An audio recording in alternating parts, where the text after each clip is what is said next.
আপোনালোকে আজি সকলো আহিছে, আমি খুব আনন্দিত হৈছোঁ এই গাঁৱৰ ৰাইজে।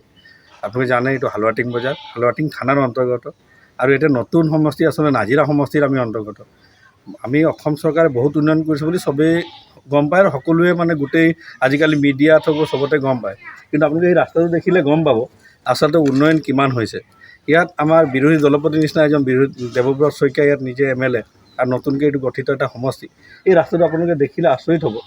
ইয়াত এজাক যদি বৰষুণ আহে, ইয়াত ল'ৰা ছোৱালী স্কুললৈ যাব নোৱাৰে, কোনো মানুহ ঘৰৰ পৰা মানে ওলাব নোৱাৰা এটা অৱস্থা হয়। এই ৰাস্তাটো আচলতে কোনো কাণ হা নাই, কোনো গুৰুত্বই নিদিয়ে।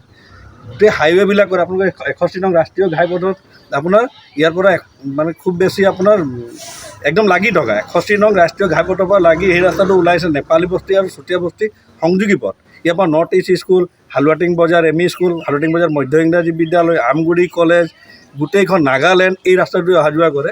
কিন্তু এই ৰাস্তাটোত আমি বৰা কলনী নাম দিয়া হ'ল। বৰা কলনীত ইয়াত কি হ'ল, পঞ্চায়তে যোৱাবাৰ এই আপোনাৰ এইটো এটা প্ৰটেকশ্যন ৱাল বনাই দিলে পঞ্চায়তে, বাকী আৰু ইয়াত একো কামেই নহয়। এই ৰাস্তাটো কোনো গুৰুত্ব নিদিয়ে। যাক এইটো আমগুৰি গাঁও পঞ্চায়ত, আমগুৰি বাগিচা গাঁও পঞ্চায়ত আৰু নাজিৰা সমষ্টিত। আমি চৰকাৰক অনুৰোধ জনাম যে আচলতে উন্নয়ন কৰিবলৈ হ'লে গাঁৱে ভূঞে নগৰে চহৰে সকলোতে উন্নয়ন হ'লেহে আচলতে উন্নয়ন হোৱা। এই মানুহখিনি আজি স্কুল যাবলৈ এনেকুৱা অসুবিধা হয়, ল'ৰা ছোৱালী স্কুল যাব নোৱাৰে, কামলৈ যাব নোৱাৰে, বৰষুণ দিলে ঘৰৰ পৰা মানে জোতা পিন্ধি ওলাব নোৱাৰে, গৈ সেই হাইৱেত জোতা পিন্ধিব লাগিব, মটৰচাইকেললৈ ওলাব নোৱাৰে, এনেকুৱা অৱস্থা। গতিকে আমি চৰকাৰক অনুৰোধ জনাম যাতে সেই ৰাস্তাটো অতি শীঘ্ৰে ইয়াক মেৰামতিৰ ব্যৱস্থা কৰে, নহ'লে আমি ৰাইজে নিজে হাতে হাতে পইচা তুলি আমি ব্যৱস্থা কৰিব লাগিব। সেই ফোপোলা স্বৰূপটো তেতিয়া অসম চৰকাৰৰ ওলাই যাব।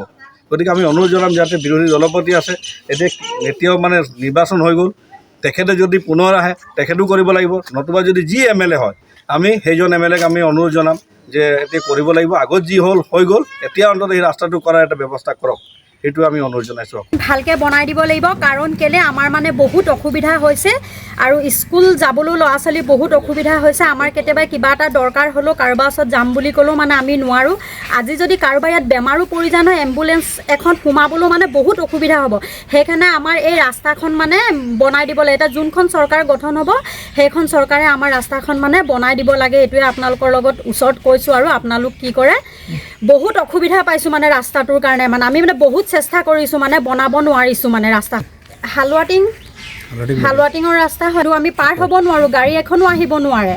আমাৰ এই দাদাজন আহিছে, মহাদেৱ দা, তেওঁ অকণমান ঠিক কৰিলে কাৰণে মানে আমি মানে অলপ আহিব পাৰিছোঁ। মানে ৰাস্তাখন মানে বহুত বেয়া কৰিছে, মানে ৰাস্তাখন বহুত অসুবিধা পাইছোঁ। চবৰে অসুবিধা হৈছে, হয়নে নহয়? চবৰে অসুবিধা হৈছে। আমাৰ স্কুল যাবলৈও মানে ল'ৰা ছোৱালীলৈ বহুত অসুবিধা হৈছে। সেইটো মই বাদেই দিছোঁ, কিন্তু আজি যদি কাৰোবাৰ বেমাৰ এটাও হয়, এম্বুলেঞ্চখন ওলাই যাবলৈ মানুহ মৰিয়ে থাকিব ৰাস্তাত সোমাওঁতে সোমাওঁতে। সেইকাৰণে আমাৰ ৰাস্তাখন ভাল কৰি দিবই লাগিব আৰু লাগিবই। এইডোখৰ জেগা হালুৱাটিং বৰা কলনী পৰে, কিন্তু ল'ৰা ছোৱালী স্কুলত নিবলৈ কাৰণে বহুত দিগদাৰ হয়। এই ৰাস্তাটো আমি পানীৰ কাৰণে ওলাবই নোৱাৰোঁ, ঘৰত পানী সোমায়।